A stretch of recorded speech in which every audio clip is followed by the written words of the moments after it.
오늘이 며칠입니까? 오늘이 무슨 날입니까? 6월 25일. 6월달은 보훈의 달이라 그러죠. 6월 6일 현충일 있지 않습니까? 그래서 보훈의 달이라고 그러는데, 나라에서는 유공자를 잘 대접하려고 그러죠.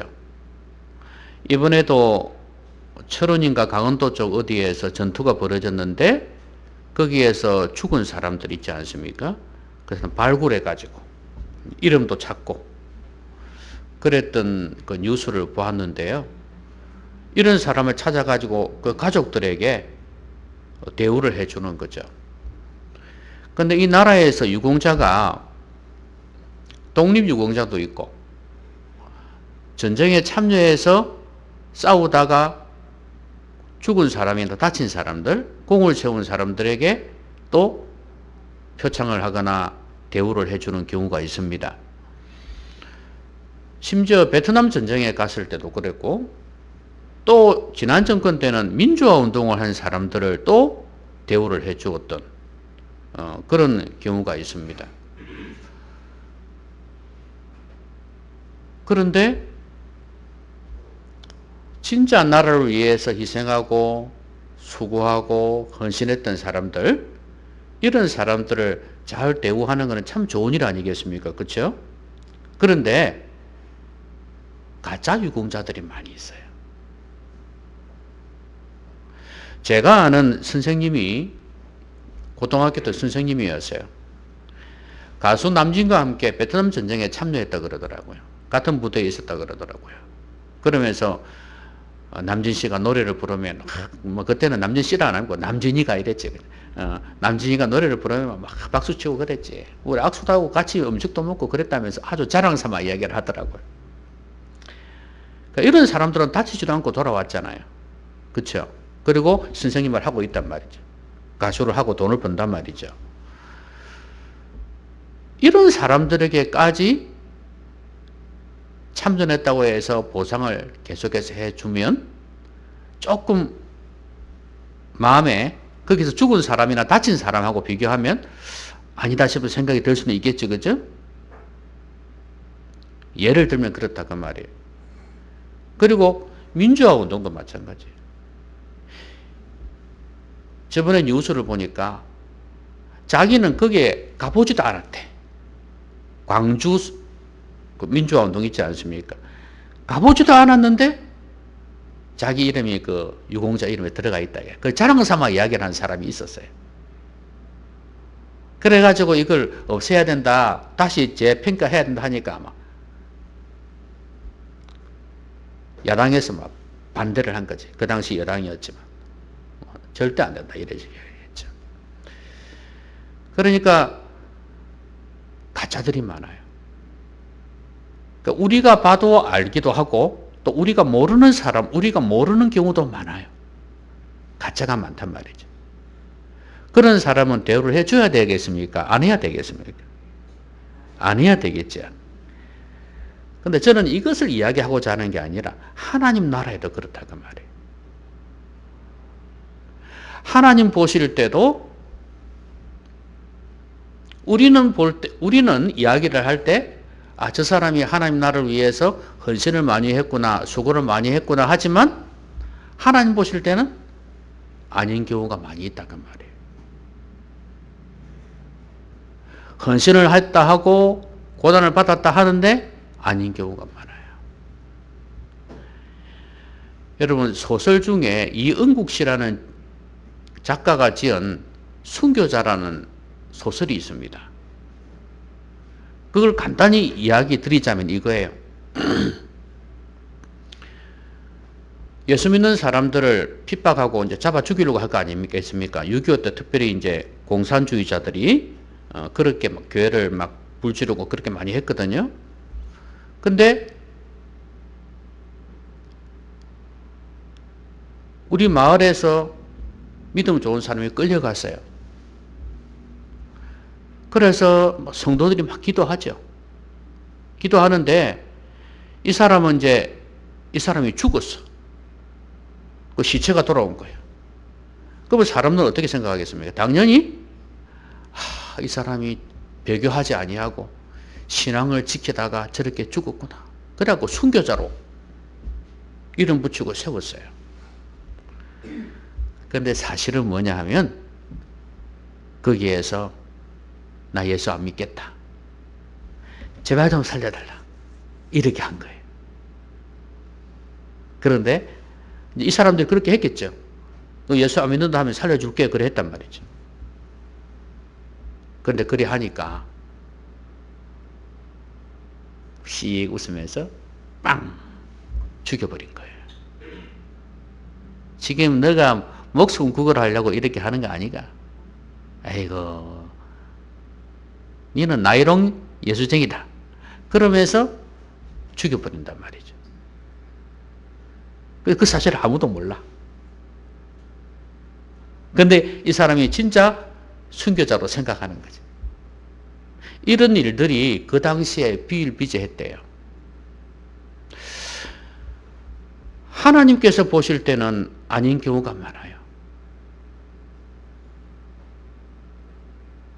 그래서 우리가 주님 위해서 헌신하고 주님 위해서 고난받는다고 하는데 과연 우리는 바른 동기로 목적 있는 헌신과 고난을 했는가 하고 있는가를 한번 생각해 봐야 돼. 이게 목적이 있다는 것은 옛날에 목적 있는 삶이라고 해서 외국 교회에서 미국 교회에서 유행했던 건데 한국 교회도 들여와 가지고 막 목적 있는 삶 이렇게 했거든요. 근데 목적 있는 삶이란 게 목적이란 게 여러 가지 하지 않겠습니까? 여러분도 목적이 있고 나도 목적이 있고 그렇죠? 목적이 다 있는데 그런 목적을 이야기하는 게 아니고 하나님께서 기뻐하시는 삶, 하나님의 가치, 하나님의 의도, 하나님의 뜻, 그게 목적이에요. 그런 목적이 있는 삶, 그런 헌신과 고난을 우리가 감당할 때 하나님 앞에 칭찬이 있지 않겠어요? 그런데 만약에 우리가 하나님 앞에 섰을 때 인정하시지 않는 그런 모습이라면 어떨까? 그게 성경에 있지 않습니까? 많은 사람이 천국 문 앞에서 문 좀 열어달라고 막 이야기를 하잖아요. 너 누군데? 그러니까. 아니, 우리가 주님 옆에서 음식도 먹고 가르치는 것도 같이 말씀도 듣고 또 심지어 주의 이름으로 귀신도 쫓아내고 능력도 행하고 그렇게 했는데요. 모르겠는데. 모르겠는데. 잘못 찾아온 것 같습니다. 가십시오. 성경에 나와 있어요, 여러분. 우리가 뭐 희생이라면 희생일 수도 있겠고 헌신이라면 헌신일 수도 있겠는데 우리가 세상 사람들처럼 주일에도 어디 놀러 가지 아니하고 이렇게 예배를 드리고 또 11조도 드리잖아요. 헌금도 드리면서 이렇게 다른 사람이 하지 않는, 세상 사람이 하지 않는 그런 걸 하잖아요. 그게 우리가 즐거워서 하기도 하겠지만 또 어떤 경우는 이게 부담이 될 수도 있고 그렇잖아요. 그럼 이렇게 수고를 하고 헌신을 했는데 하나님 앞에 갔을 때 상급이 없다. 인정을 못 받는다. 너는 가짜야. 그런다면 얼마나 가슴이 아프겠어요.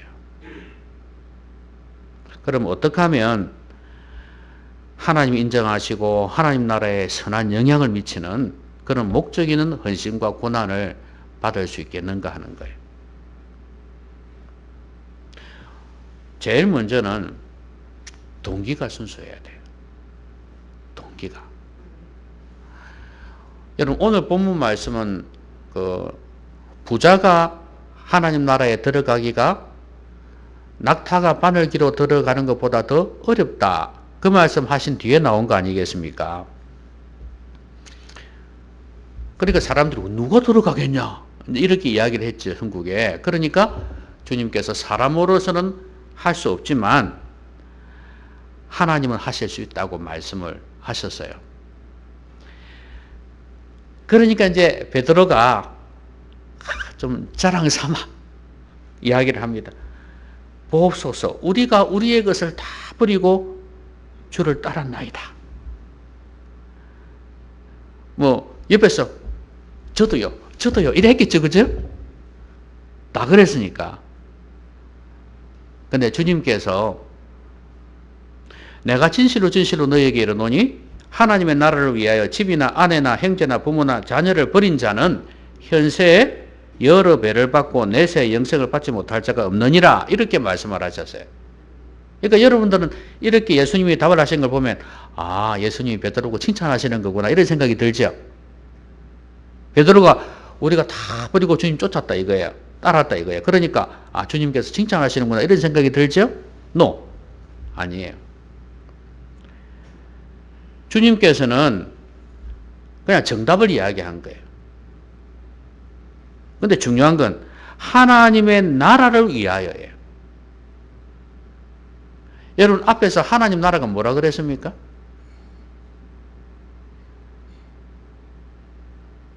하나님 나라는 너희 가운데 있느니라. 예수 그리스도를 지금 이야기하고 있거든요.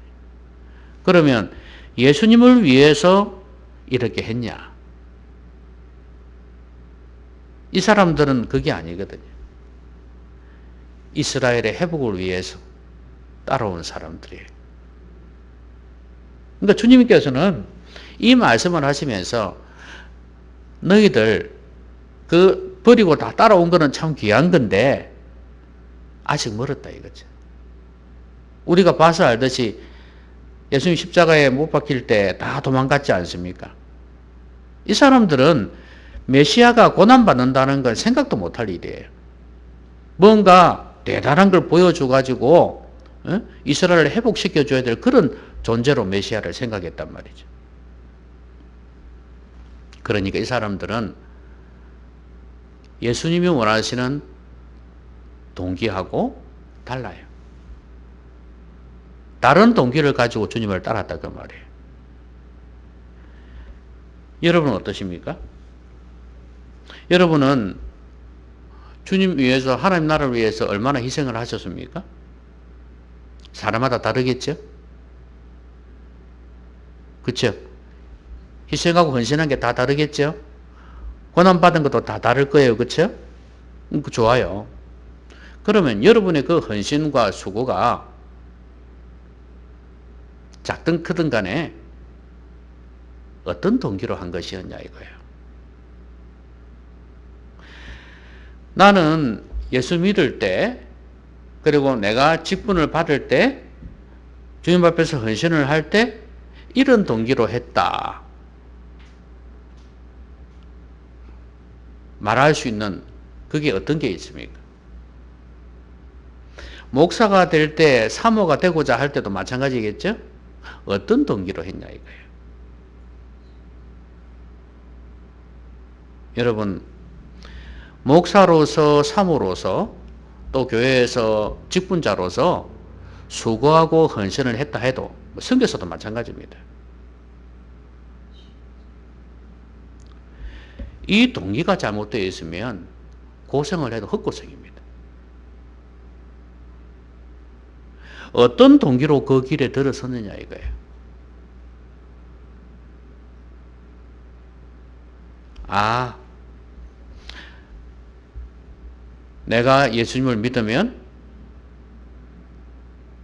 만사형통케 해주시겠지. 내 자녀들도 나도 그렇고 다 잘 되겠지. 이런 생각. 그리고 교회에 가서 내가 직분 받으면 많은 사람 알게 되고 또 내 사업에도 도움이 될 거고 내 사회생활에도 도움이 될 거고 이렇게 생각해서 직분을 맡았을 수도 있고 또 나를 사람들이 인정해 주잖아. 내가 이때까지 학교 다닐 때 1등도 못 해봤는데 이렇게 나를 인정해 주니 얼마나 좋아. 그래서 내가 장로가 되겠다 권사가 되겠다 할 수도 있는 것이고 또 목사도 마찬가지 아니에요? 목사도 아주 큰 교회에서 진짜 많은 사람들이 존경하는 그러니까 인정하는 그런 스피커가 되는 그런 걸 꿈꾸면서 목회 얘기를 들었을 수도 있죠. 왜냐면 내가 어릴 때 보니까 목사님들 대접을 너무 잘하더라 이거지. 와, 자가용도 타고 다니고 좋은 집에서 멋있게 옷 입고 다니고 어디 갈 때마다 제일 좋은 음식들 대접받고 이만하면 뭐 사모도 마찬가지죠. 그런 걸 꿈꾸면서 사모가 되고자 했을 수도 있죠.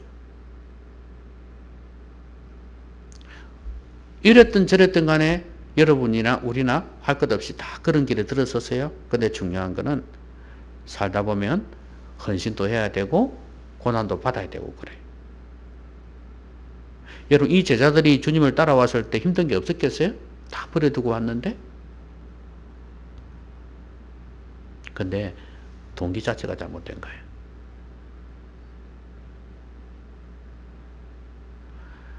그러면 주님을 인정할 수가 없죠. 우리의 고난이 헛고생, 우리의 헌신이 아무짝에 쓸모없는 게 되어버린다 이 말이에요. 동기가 순수하지 않으면. 여러분 어떤 사람이 여러분에게 큰 잘못을 범했어요. 그래서 여러분은 아주 화가 나서 괘씸해하고 있습니다. 그런데 그 사람이 아주 값비싼 걸 가지고 왔어요. 미안하다면서. 근데 이 사람이 볼 때 진정성이 안 느껴져. 돈이 많은 사람이니까 돈으로 때우려고 하는 거야. 여러분 어떻게 할 것 같습니까? 안 받는다. 가라.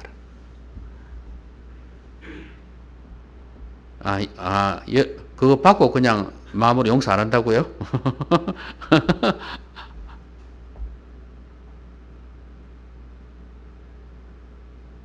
여러분 사람도 진정성이 안 느껴지면 그런 걸 거부하는데 하나님은 안 그렇겠어요? 우리가 하나님께 아무리 좋은 것을 아무리 많은 것을 드린다 해도 헌신하고 또 심지어 고난까지 받는다 해도 내 동기가 잘못되어 있으면 안 된다 그 말이에요. 여러분 마음의 중심의 동기를 한번 돌아보시기 바랍니다. 내가 왜 예수 믿었는가? 내가 왜 예수님을 따르고 교회를 다니면서 직분을 맡고 헌신을 하고 수고를 하는가? 어떨 때는 내 부족함이 있지만 고난도 받고 왜 그렇게 했는가? 잘 돌아보십시오. 십자가의 사랑인가?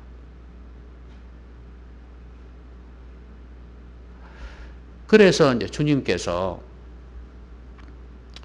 이 말씀 하시고 난 뒤에 12 제자에게 말씀하십니다.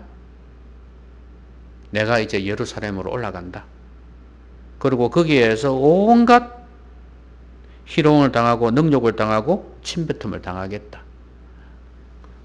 그리고 그들은 나를 채찍질하고 죽일 것이다. 그러나 3일 만에 살아날 것이다. 이게 구약 성경에 기록되어진 인자에 대한 이야기입니다. 그것이 바로 나에게 이루어질 것이라고 예수님께서 말씀하셨어요. 그런데 제자들이 이것을 깨닫지 못했다 그래요. 이 말씀이 감추었으니까. 감추었다기보다도 이건 영적인 말씀이니까 이 제자들은 아까도 말씀드렸듯이 잘못된 가치관을 가지고 있으니까 동기가 잘못되어 있으니까 깨달을 수가 없는 거예요. 깨닫고 싶지가 않는 거예요. 이것은. 주님께서는 제자들이 베드로가 그랬죠. 우리는 다 버리고 주님 따랐습니다 하는 이 말에 어쩌면 대답으로 하시는 말씀이라고 볼 수 있어요. 너는 그거 따랐다고 좋아하냐 이거지. 그런데 나는 십자가에서 죽을 거다. 온갖 모욕과 능욕을 당할 거다. 지금 너희들은 이스라엘의 영광을 바라보고 나를 따랐지 않냐. 여러분도 아시다시피 심지어 나를 오른쪽에 나를 왼쪽에 앉혀달라고 막 이랬던 거 기억나십니까? 그런 생각으로, 그리고 누가 크냐 하면서 다투고 그랬던 거 기억나시죠? 이런 생각으로 따랐던 사람들이에요. 영광을 바라보고 따랐던 이 사람들에게 주님께서 나는 십자가에 죽으러 간다. 지금 예루살렘으로 올라갈 건데 죽으러 간다. 생각해 보라는 말씀 아니겠어요? 너희들은 과연 헌신했다 하는데, 고난 받는다 하는데 제대로 된 헌신이고 고난이냐 이거예요. 너희들의 영광을 위한 수고 아니냐? 영광을 위한 헌신 아니냐 이거예요. 아, 내가 이러면 잘 될 거라는 생각 때문에. 아니에요. 주님께서는 십자가에서 죽는 걸 말씀하시는 거예요. 너희들도 나를 따라오려거든 자기를 부인하고 날마다 제 십자가를 지고 나를 따를 것이니라. 너희들도 죽어야 된다 이거예요. 십자가 져야 된다 이거예요. 그러지 않고서는 너희들의 그 고난은 의미가 없다. 헌신은 의미가 없다 이거예요.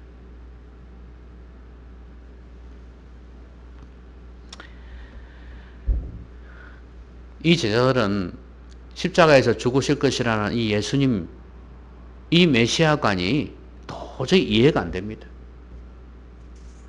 여러분, 원래 메시아라는 게 뭡니까? 메시아. 메시아는 왕입니다. 다윗의 자손. 다윗이 왕이죠, 그렇죠? 그 후손이 와서 통치할 것이라는 그 말씀이거든요. 그걸 다 기다리고 있었다 그 말이에요. 그럼 왕인 메시아예요. 그래서 진짜 다윗보다도 더 대단한 통치자란 말이에요. 그런 자가 와서 적들을 쳐부수고 이스라엘을 회복시킬 것이라는 그런 기대를 가지고 있단 말이에요. 그러니까 십자가에서 죽는 왕은 생각지도 못하는 거죠. 그러니까 자기들도 뭐예요? 당연히 죽는 생각을 안 하는 거예요. 여러분, 고난받고 죽는다는 것, 능력받는다는 것은 절대로 쉬운 게 아닙니다. 힘든 겁니다. 그러나 그게 없으면 제대로 된 목적이 있는 헌신과 고난이 될 수가 없어요. 여러분, 이 세상에서 잘 되기만을 바라지 마세요. 내가 주님을 제대로 믿고 주님을 제대로 섬긴다면 손해볼 각오도 해야 되고 희생할 각오도 해야 됩니다. 그것 없이 하나님 앞에 갔을 때 인정받을 것이라고 생각하면 안 된다 그 말이에요.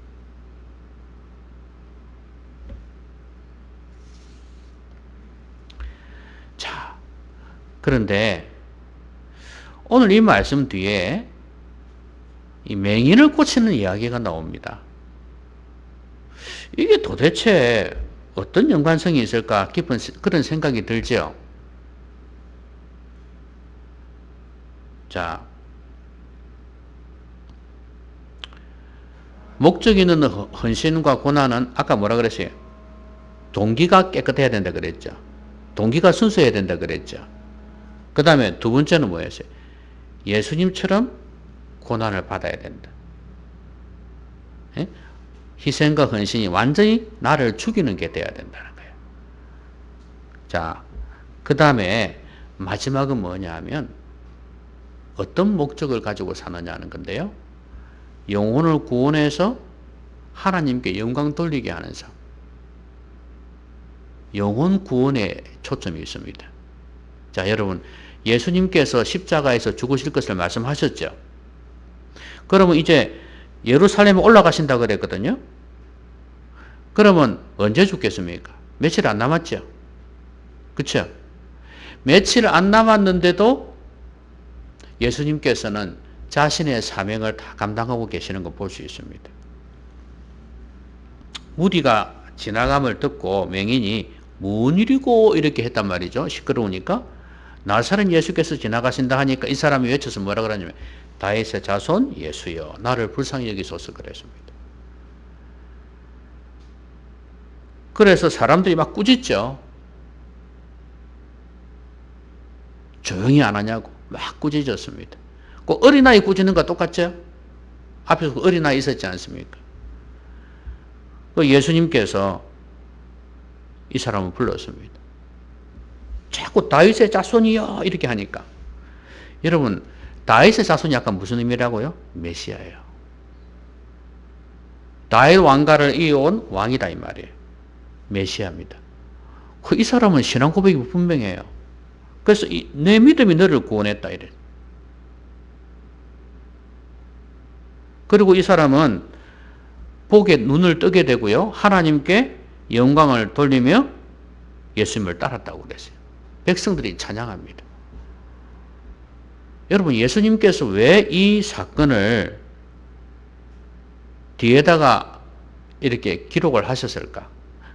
누가가 했지만 이 사건이 왜 이 뒤에 바로 일어났을까? 바로 이것이 예수님께서 이 땅에 오신 목적이기 때문에 그렇습니다. 여러분 사람들이 그러니까 세례 요한이 제자들을 보내어서 당신이 메시아 맞습니까? 이렇게 물었을 때 예수님께서 그들에게 뭐라고 답을 하셨죠? 맹인이 눈을 뜨고 듣지 못하는 사람이 듣게 되고 장애인이 회복이 되어지고 걷지 못하는 자가 걷게 되고 이런 일들이 있다 해라 이렇게 말씀하셨거든요. 구약 성경에서 예언된 메시아입니다. 그러면 주님께서 오늘 이 병자를 맹인을 고치신 것도 메시아의 사역을 감당하신 거예요. 그리고 이 사람이 다윗의 자손이요 한 것도 역시 메시아를 이야기하는 거고.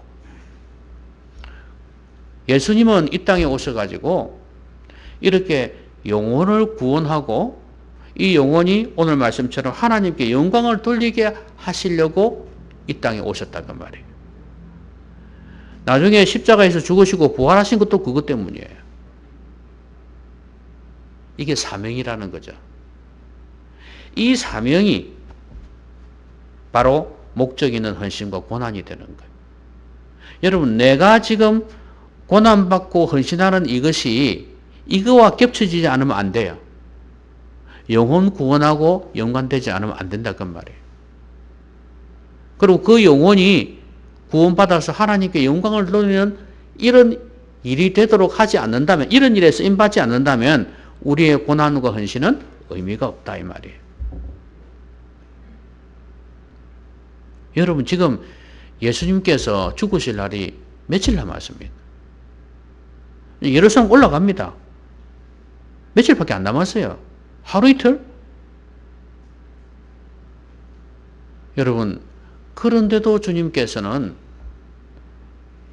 이 귀한 사명을 감당하고 계십니다. 여러분 내일 모레 죽는다고 생각하시면 여러분 어떨까요? 아유 또 죽는 소리 하십니까? 그냥 가정이에요 가정. 내일 모레 죽는다고 생각하면 어떻습니까 여러분? 무슨 일을 할 수 있겠어요? 아 이제 죽음을 준비해야지 이 생각 안 하겠습니까? 그죠? 아이고 내가 아이들한테 뭔 말을 해야 될까 그 생각이 내실란가 모르겠다. 정신 없을 것 같아. 그런데 하물며 내가 하나님 기뻐하시는 일 뭘 할까 하겠어요? 보통은 못 할 거예요. 정신이 없어갖고 마무리한다고 생각하니까. 그런데 예수님은 이런 가운데에서도 이 사명을 감당하고 계신단 말이에요. 이게 진짜 사명이에요. 무거운 짐이 나를 내리누르는 내 마음을 내리누르잖아요. 그런 가운데서도 할 수 있는 게 사명이다 그 말이에요. 내 마음이 괴롭고 내가 힘들어도 내가 해야 되는 게 사명이다 그 말이에요. 예수님은 그 사명을 감당하고 있었단 말이에요. 이게 진짜 사명이에요. 이게 바로 목적 있는 헌신과 고난이었어요.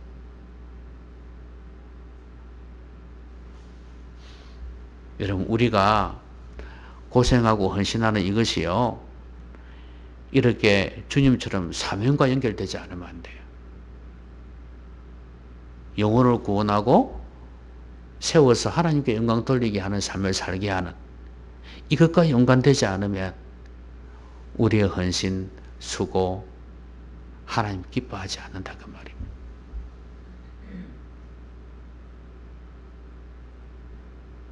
그럼 어찌해야 되겠습니까? 우리는 이걸 위해서 기도를 해야 되겠죠. 그렇죠? 영혼 구원을 놓고 기도해야 안 되겠습니까? 내가 수고하고 헌신하는 이 모든 것들이 진짜 열매가 맺힐 수 있도록. 그래서 교회는 영혼을 구원하는 공동체가 돼야 된다 이 말이에요. 그래서 어떻게 하면 전도를 할까? 이 내 힘으로 되는 게 아닌데. 근데 어쨌든 간에 읽는 거는 내가 하는 게 아니고 하나님이 하시는 거지만 찔러는 봐야 안 되겠습니까? 이걸 놓고 우리가 기도해야 되겠습니다. 여러분, 오늘부터 교회 전도를 위해서, 영혼 구원을 위해서 시간을 내갖고 기도해야 됩니다. 그리고 교회에서 전도한다 하면은 적극적으로 참여하고, 나는 무슨 일이 있어 빠지고, 나는 무슨 일이 있어 빠지고, 무슨 일이 있어 빠지고, 무슨 일이 있어 빠지고, 저런 일이 있어 빠지고, 이런 일이 있어 빠지고.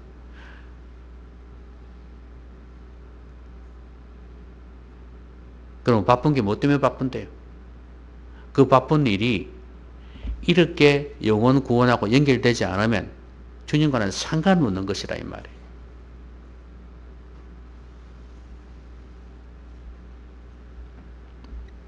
그러면 여러분,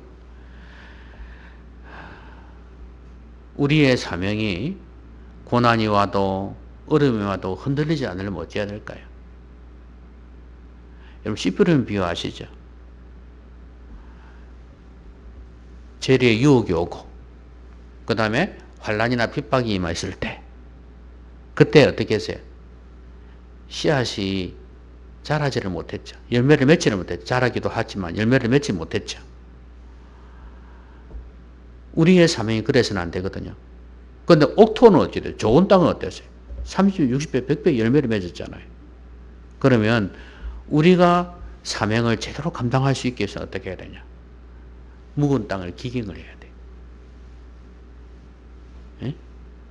여러분, 구약 성경에 이스라엘 백성들을 향해서 그 호세아서에서 그랬죠? 묵은 땅을 기경하라. 그렇게 말씀을 하셨거든요. 그게 무슨 의미예요? 회개하라는 이야기예요. 묵은 땅, 이 마음을 새롭게 하라.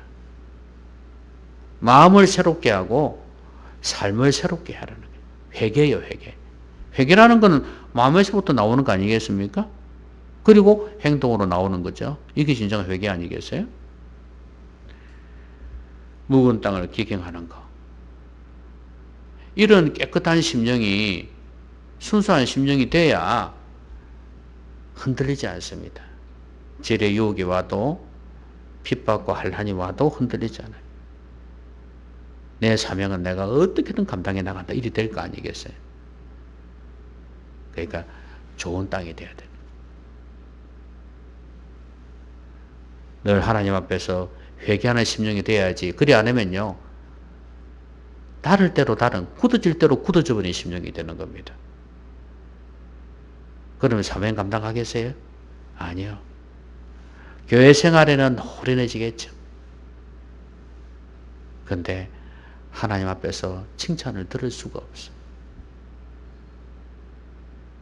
말씀 맺겠습니다. 헛고생해서는 안 되겠죠? 하나님 앞에 섰을 때 칭찬 들을 수 있도록 하나님이 기뻐하시는 헌신과 고난, 이걸 우리가 감당을 해야 되겠습니다. 내 동기를, 내가 왜 예수 믿고 내가 왜 따랐던가, 내가 왜 직분을 맡았던가 한번 생각해 보십시오. 내 동기를 한번 잘 돌아봐야 돼요. 그리고 주님처럼 내 자신을 온전히 죽이는 십자가 지는 그런 고난과 희생, 헌신이 돼야 된다는. 이스라엘의 영광을 바라보고 헌신했던 이 제자들하고 다르게 나는 완전히 죽어버리는, 하나님의 영광을 위해서 나를 완전히 죽여버리는 그런 희생과 헌신이 돼야 된다. 그리고 사명, 이게 없으면 내 희생과 수고 아무 의미가 없습니다. 그 사명은 어떤 사명이 돼야 된다고? 이거는 모든 사람이 똑같은 거예요. 영혼 구원. 그리고 그 영혼이 바로 서서 하나님께 영광 돌리는 삶을 살 수 있도록 하는, 이것을 위한 헌신 수고가 돼야 됩니다.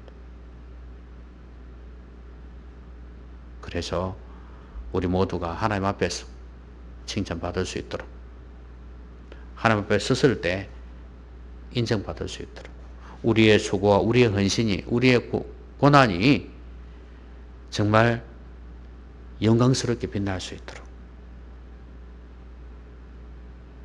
그런 헌신과 수고를 하는 우리 성도님들이 되시기 바랍니다.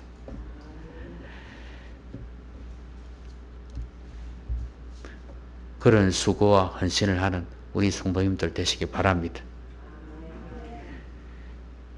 기도합시다. 오늘 말씀 생각하면서 같이 한번 소리 내서 기도하겠습니다.